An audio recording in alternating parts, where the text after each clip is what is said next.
Welcome to Not Milk Never Milk. Subscribe if you're lactose intolerant. You start by opening Settings and searching for Privacy or Lock. This saves time. Once you see matching entries, tap them to expose the core controls.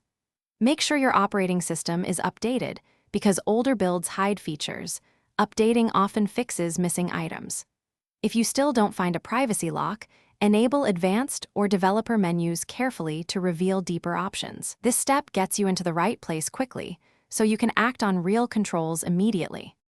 Now identify which privacy lock applies: device-level PIN or password, biometric, or an app-specific lock. Once selected, configure critical parameters like timeout and auto-lock to minimize exposure, and limit detailed notifications on the lock screen to protect sensitive content. Also set recovery methods such as a verified email, two-factor authentication, or trusted devices so you avoid lockout. Take these steps deliberately. They balance convenience and security and ensure the lock behaves as you expect in daily use. Finish by testing every configured unlock method: PIN, password, biometric, and any app locks.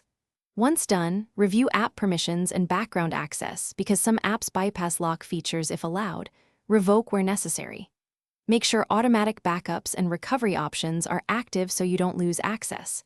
If things go wrong, reboot the device first, then reset the lock settings or apply the recovery method you set earlier. This final verification prevents surprises and gives you a reliable privacy lock. Thanks for watching. If this was helpful, leave a like and consider subscribing. See you next time.